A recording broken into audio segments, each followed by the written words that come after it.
It's 2 o'clock, so I think we'll get started.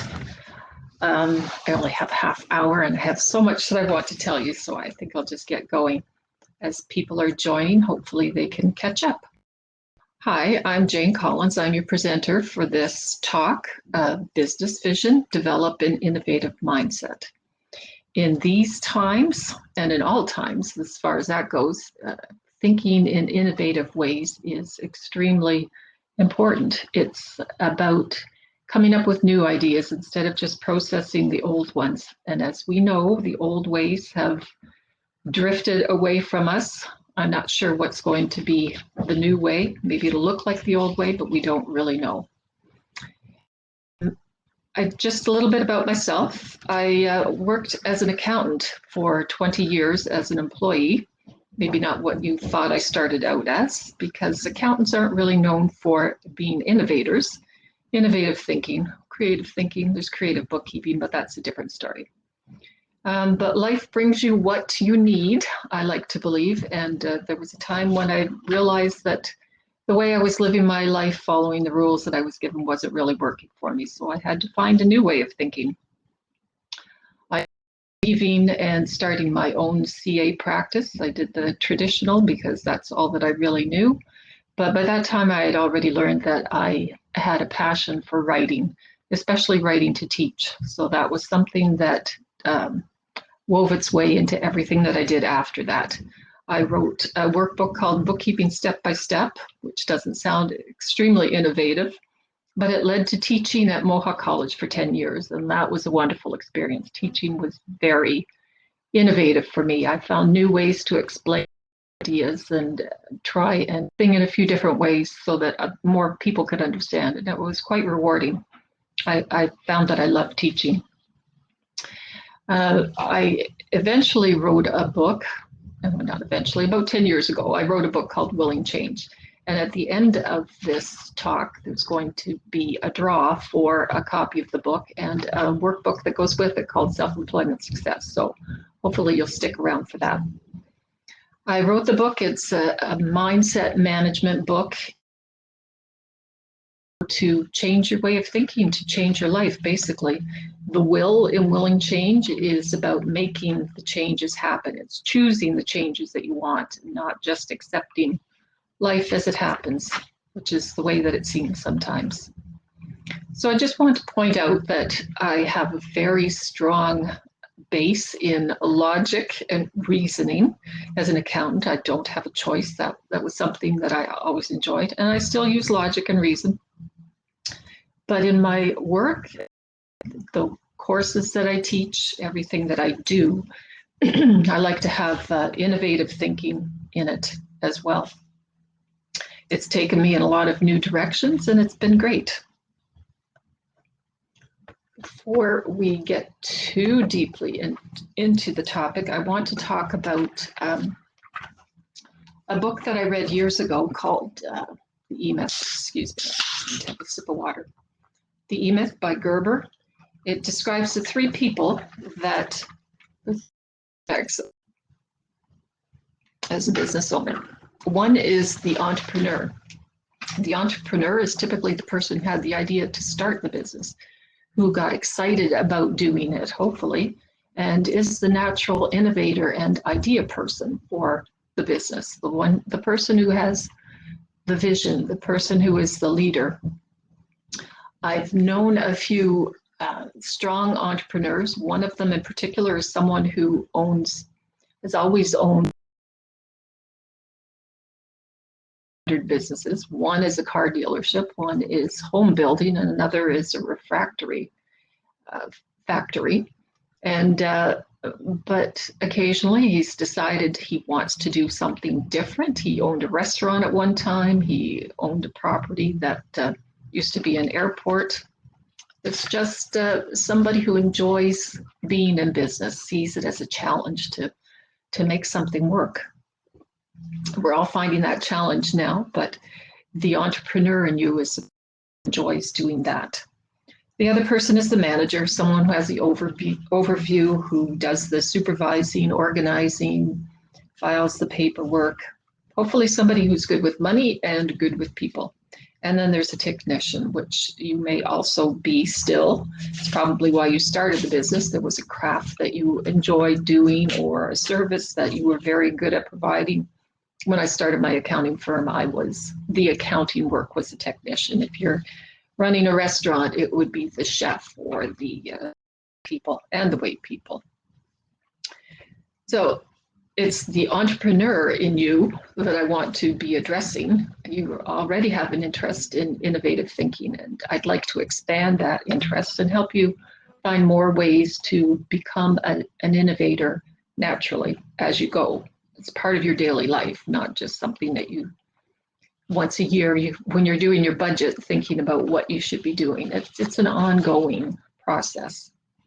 So pre-COVID, the ideal mix of entrepreneur, manager, and technician might have been, depending on your business, they could say was 10, 25, 65%.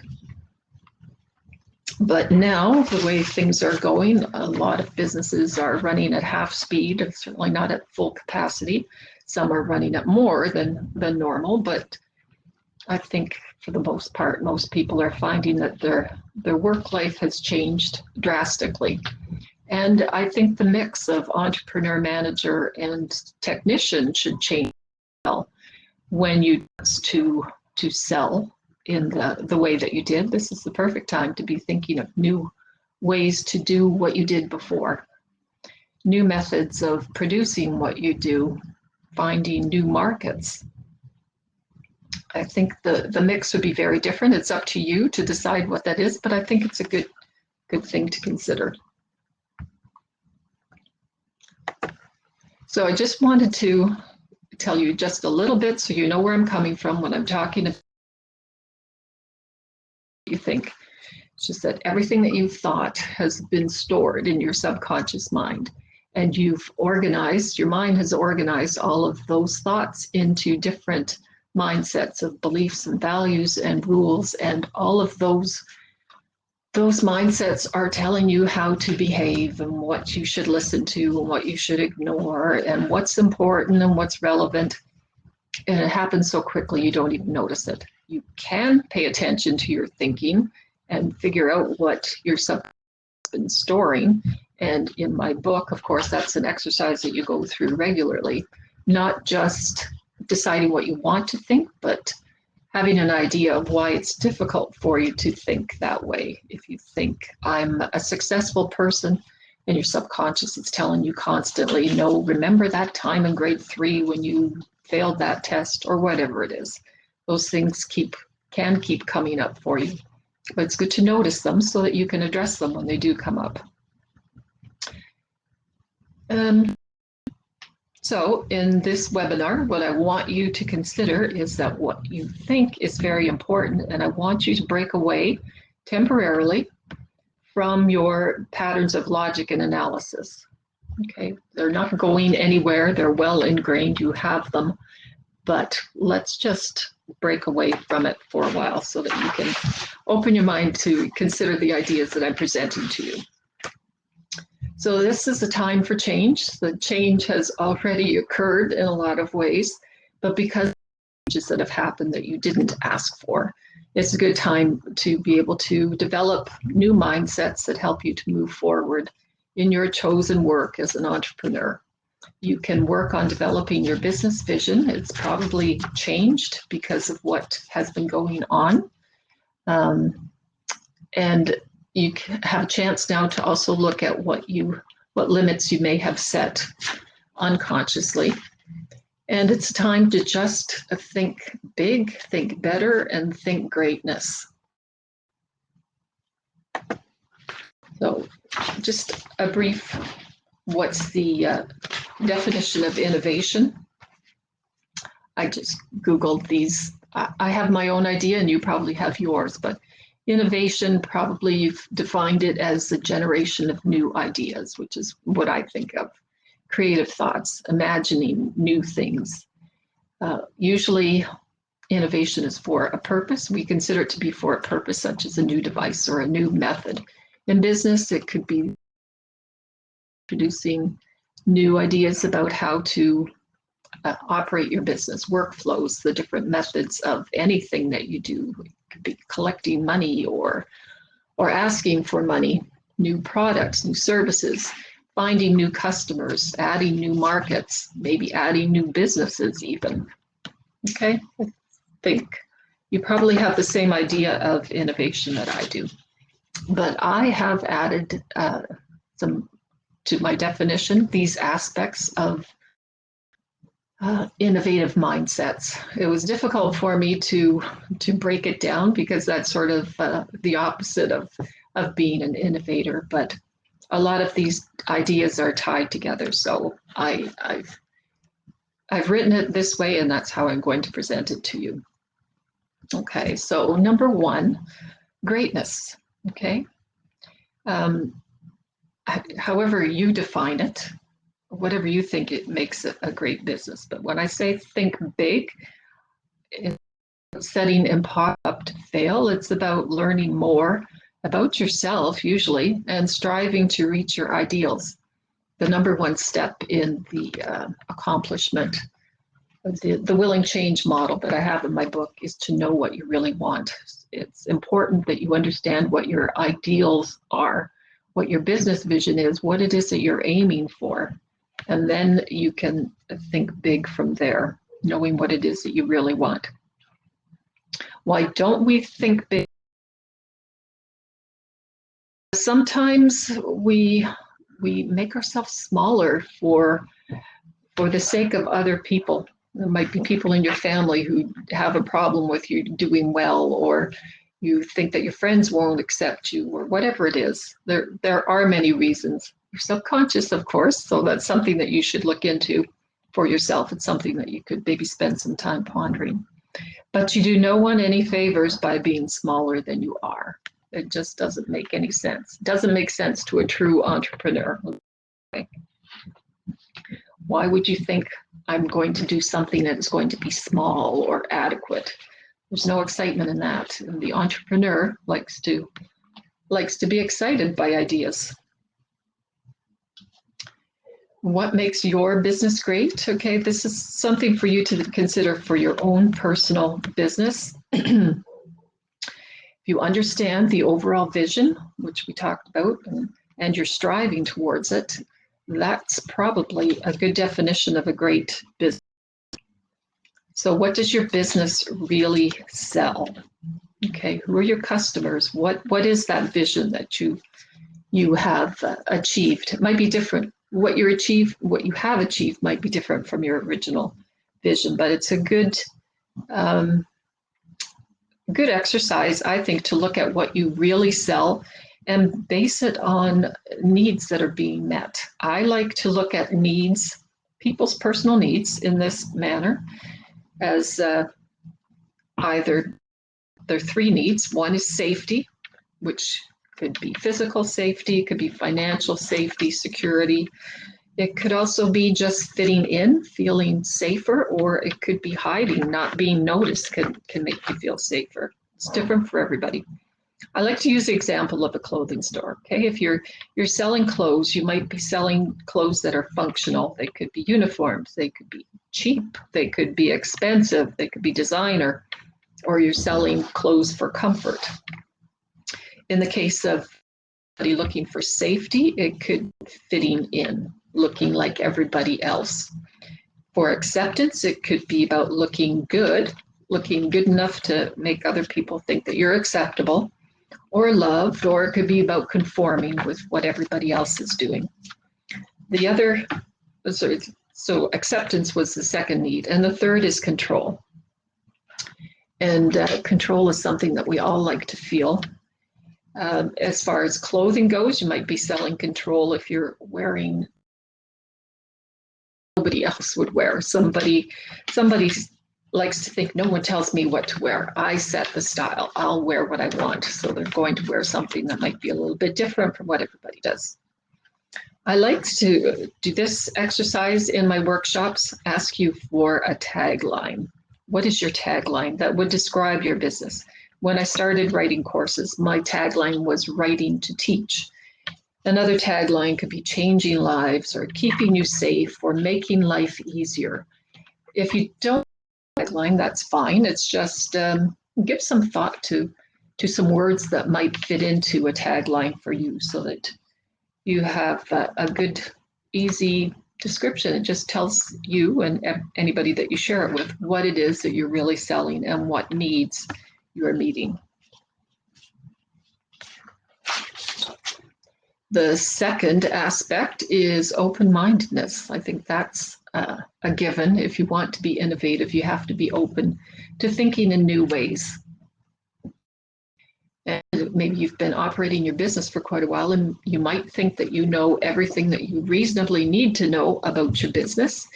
And I won't say that that's not true. You probably have, but as you know, currently we've gone through a lot of changes, and a lot of the beliefs that you have about how business works or how the world works have changed. And we don't realize how many beliefs and assumptions that we have built into our knowing. We think that we know things, but really we believe things. Beliefs are really just thoughts that you repeat often enough, so that to make them beliefs. It's just like gossip. If you hear it often enough, in your mind, eventually you will just believe it. We use assumptions all the time without giving it any thought, and if we don't have full information, we fill in the blanks. You might notice that you do that sometimes, but we all do it. So maybe a good description of open-mindedness would be a willingness to say, I don't know. There's an old Zen story that I like to share. I'll just read it to you. A farmer had a mare that broke through the fence and ran away. When his neighbors learned of it, they came to the farmer and said, "What bad luck this is. You don't have a horse during planting season." A few days later, the mare returned with 2 stallions. When the neighbors learned of it, they visited the farmer. "You are now a rich man. What good fortune this is," they said. Later that day, the farmer's only son was thrown from one of the stallions.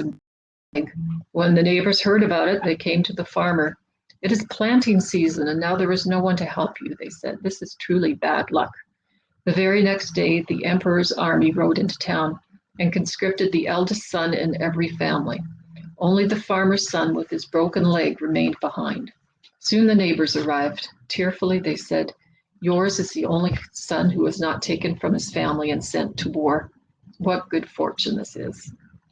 It's just a good example of not really knowing what's bad, lucky, or unlucky. I'm sure all of you have found yourself in situations where you thought something terrible happened and something good came from it. Perhaps vice versa. It's just the point is you don't always know. But we believe that we know because we have to carry on. You can't just keep wondering all the time about everything. It's not bad to have beliefs. It's just that you need to have an awareness in the background that maybe you don't have the full information and maybe you've interpreted. We all have our own version of reality.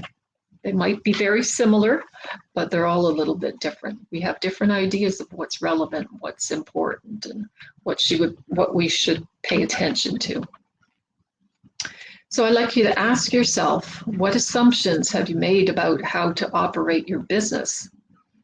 I think we've all assumed that the business world would stay relatively the same. It's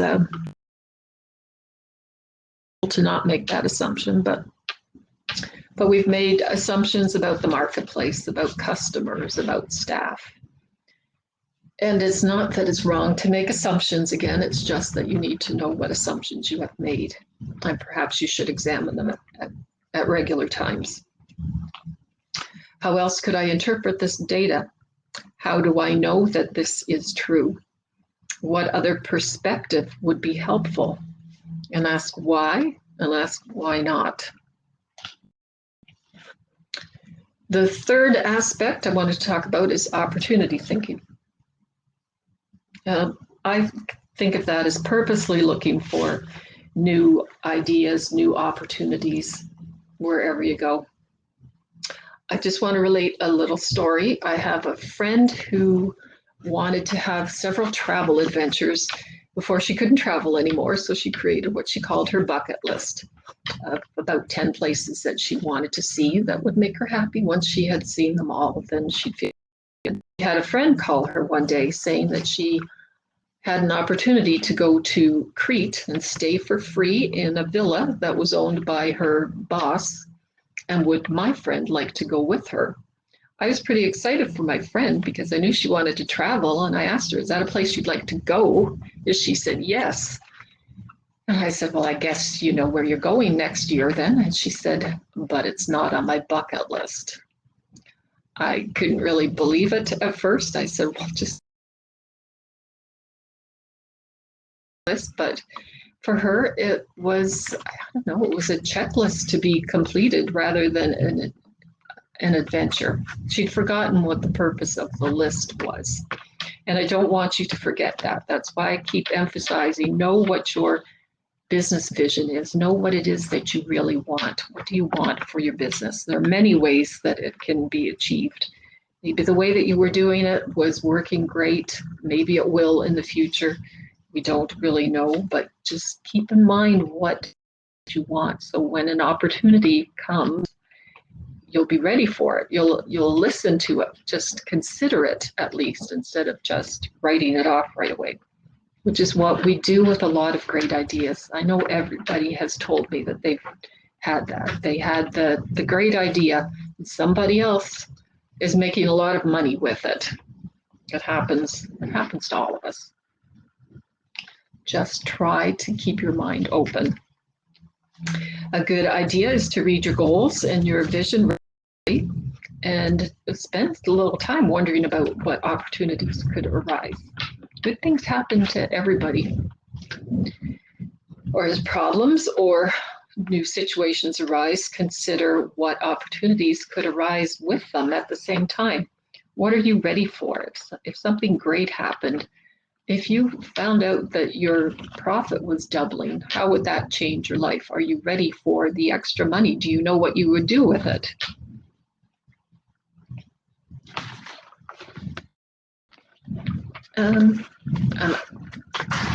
The next was to generate new ideas.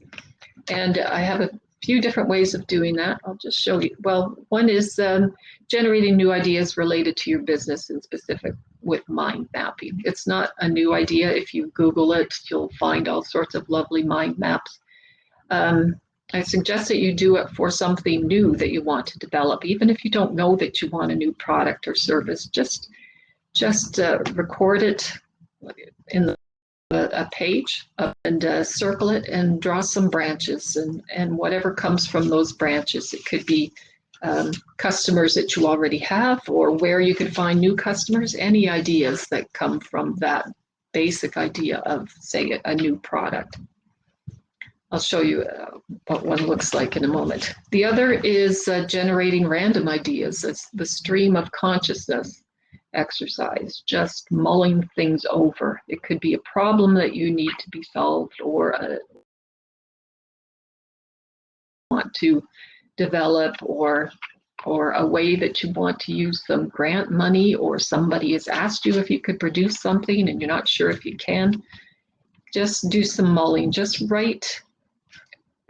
I would say do it as if you're an author and you have a journal. And when an idea pops into your mind that you think that could be part of my story or a story one day, just write it down. It doesn't have to go anywhere or mean anything. You don't have to show it to anyone. It could be to me, the stranger, the better, really. You never know if you might want to write a novel one day, but if it's something that you think that it is interesting, if it's something that you've noticed, something that's interesting, just write it down. Now, the stream of consciousness is not an ongoing, it's an exercise. The journal is really the same thing, but it's over time. I think it's a good idea to do that anyways.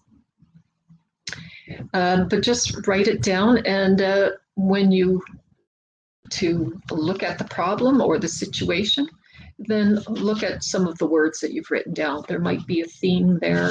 You don't know. Your subconscious mind tells you all sorts of things.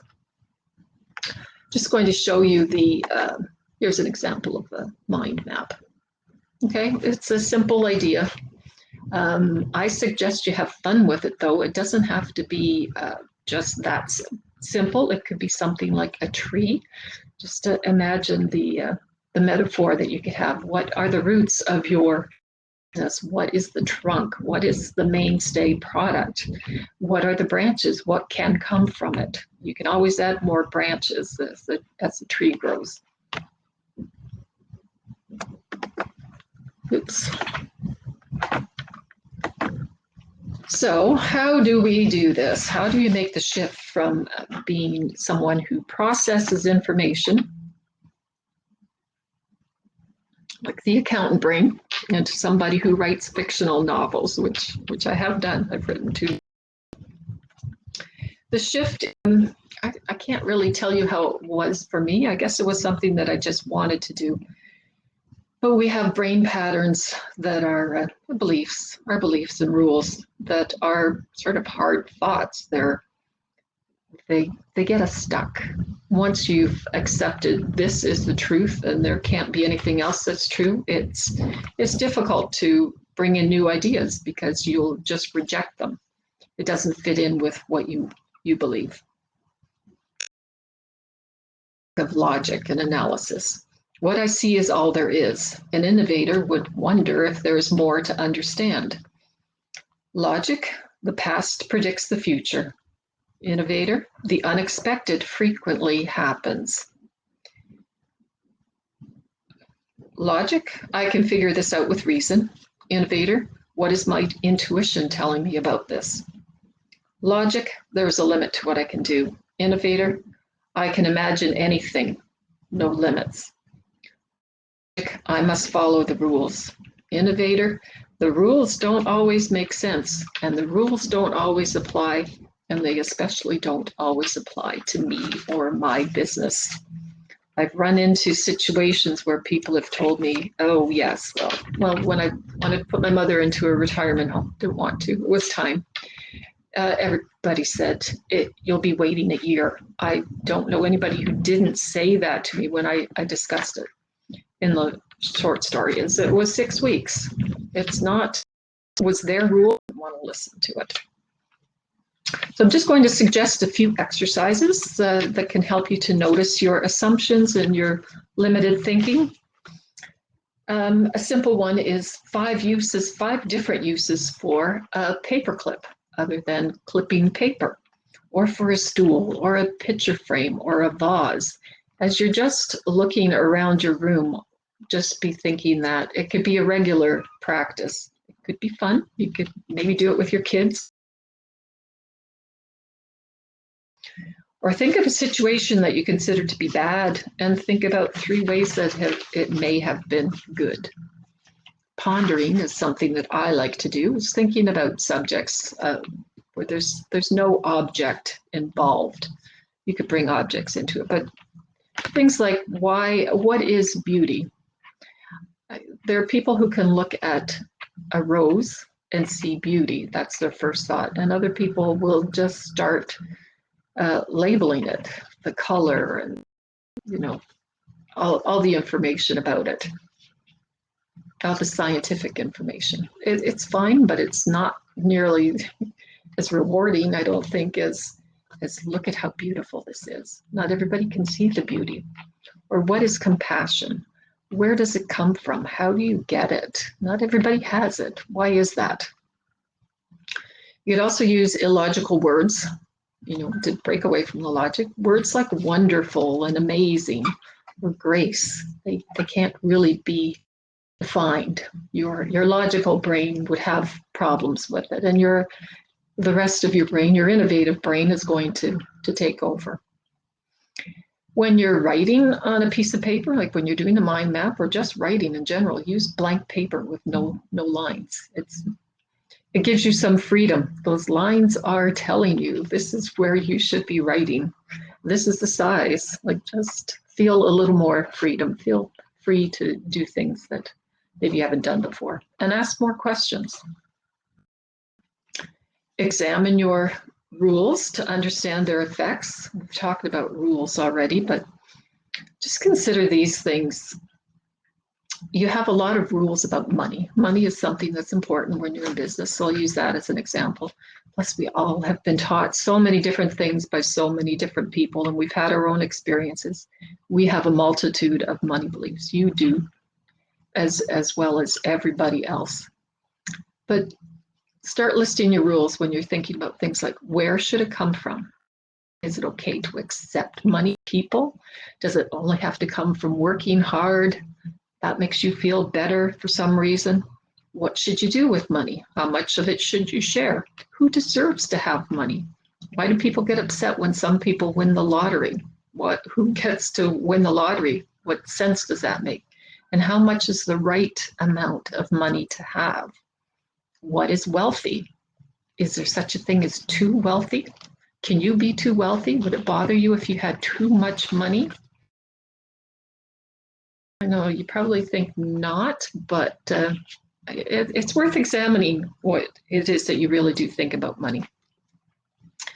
And where did the beliefs come from? If there are things that, everybody's parents grew up in different times. Some parents grew up with very little, maybe grew up in poverty, and they have a different outlook on how to handle money, and it's nothing that really applies to your situation. So ask general about your money beliefs is one, your rules for succeeding. What is hard work? What is hard work? Is it the number of hours you put in? Is it how exhausted you get? I mean, other than physical labor, what is hard work? And I'm sorry that often I felt like I didn't work hard enough to make the money that I had, but I don't know what hard enough really is. It was just an expression that was used in my house growing up, and it stuck, and it wasn't really a good thing. Also, look at your self-imposed limitations. Okay, as far as your business goes, oops, I've gone over time. You might be thinking, what is the most profit that you should have? How many countries can you sell to? And how many businesses could you operate even?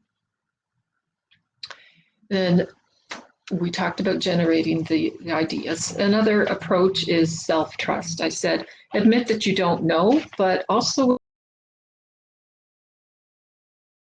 and you just aren't believing yourself. There's a book called Blink by Malcolm Gladwell that is all about how we know answers without having to do an analysis or reasoning. So I suggest that you build into your daily routine things like quieting your mind. Meditation is an obvious one, but if you don't like to meditate, then go for long walks. I had a lot of insights into my novels just going for walks. Turn off the TV, especially the news, anything that makes you feel like your energy is being drained. Could be a person that's draining your energy too, that maybe you can or can't get away from, but do what you can. Mix it up, change your morning routine order. Use your non-dominant hand for some of the work that you do. Use colored pens, ask questions, more questions. How can I be a better entrepreneur? What time of day is my best for innovating? I like to get up early in the morning, and it's quiet, but everybody is sleeping, not just in the house, but everywhere. It just feels like a good time before the busy mind gets going and the to-do list. Throughout the day, just ask expanding questions and read from books that seem strange to you, things that are just going to kind of wake up your mind.